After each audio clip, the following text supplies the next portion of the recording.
Welcome to the Fun Astrology Podcast. It's Wednesday, March 15th. Thomas Miller, thank you so much for joining us. Our little stack in Pisces continues to grow today. The Sun conjoins Neptune. In fact, the Sun and Neptune is the latest release of the Old Soul, New Soul Astrology Podcast with Robert Glasscock, and we talk specifically about the Sun conjoining Neptune. So for more information on this, go catch the latest released yesterday podcast on Old Soul, New Soul.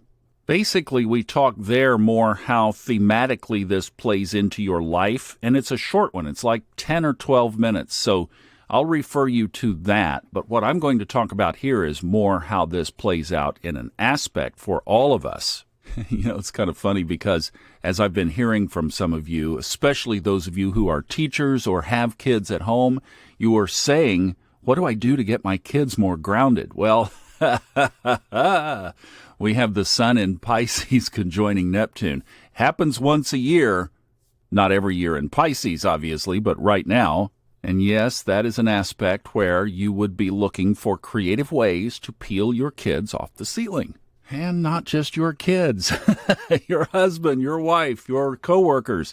It's like we're all feeling this energy of a little bit of, well, say lack of groundedness, flightiness, but we want to just sprout wings and fly. There are other worlds to be pursued, right? There is something else out there. See, that's all Neptunian characteristics. Pisces, you all are born with them. Folks like me with the Sun conjunct Neptune, we're born with that. Earth to Thomas, please come in, Thomas. We need you down here. Sorry, I'm on a little trip. And that's another Neptunian characteristic, especially, I'm going to just say, if you use drugs or alcohol, be really careful. Actually, that was a warning that should have gone out about 2 weeks ago. But you have to mind these things for yourself. But that is another aspect, is the escapism. Since you can't sprout wings and fly, there are other ways to check out. By the way, let's take care of a couple of technical notes. First of all, the Ides of March today, and also this aspect that we are talking about takes place at 7:38 p.m. So we are in that applying energy. We've been in it for a while. We also have a moon sign change this morning at 8:05 from Sagittarius into Capricorn. Sign change tomorrow, Venus enters Taurus. We will talk about that big time tomorrow, but we are applying into that. We also have the square. Remember, Mars is just firing off these squares, so it hits the Sun tomorrow. It hit Neptune yesterday. Then Friday, the Mercury action takes place, both in one day. It, first of all, squares Mars early, right after midnight on Friday, and then it hits the Sun at 6:45 in the morning. So we'll talk about all that. Yeah, happy St. Patrick's Day, right? Exactly. This is why oh, by the way, the questions. So we had 2 questions from you guys that I hadn't gotten to yet. Robert and I are doing those, so they'll be out over the next couple of weeks, over the next 2 weeks. We recorded them yesterday for Old Soul, New Soul. So Robert and I take care of those for you. We have a little less busy week next week, so I might circle back on some of those old questions next week, but we'll see. This week has been a busy one. My honeycomb almanac looks like it's all marked up. Now, let's apply one other thing of this Sun-Neptune conjunction today that we might consider, especially in light of current events. And this is a big warning. I am stretching it here, all right? I am really reaching outside the box on this. But let's just take the theme that Robert emphasized in the Old Soul, New Soul podcast, that basically this is, if you have the Sun conjunct Neptune, so these people born today under this, like I was, my Sun and Neptune are on exactly the same degree.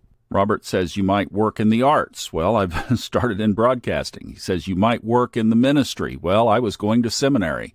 He says you might work in the medical career. Well, I did for 15 years. Boom, boom, boom. Knocked them all down right there. Yeah, I'm old, you guys. I've been around the block.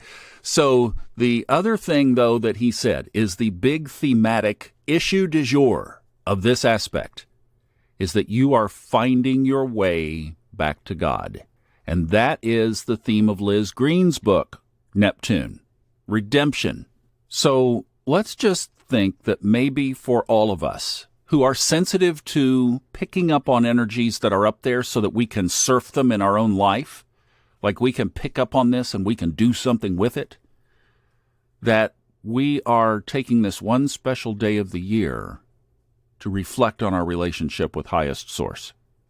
And whatever God is to you, let's throw the negative connotation aside of that word and just focus on that which is all. That beautiful source energy that was behind everything we look up at night in the sky. That beautiful source energy that sparks out of the eyes of your beloved when you look into them in a moment of passion. It's that source that is present in your soul as you're watching the sun go down and the sky is bright orange. It's that source that you connect with as you're sitting with your journal and a cup of tea beside a raging fire on a cold morning. Just you and your thoughts, you and your soul. And your reflection turns to the wonder and the beauty of it all. And you can't help but to realize that there is so much more out there. That's the depth of the sun and Neptune. And if you find it, it's the greatest gift in the world. And I do hope that you connect with that today. I'm going to leave it here without the music. Have a blessed day and think of Source.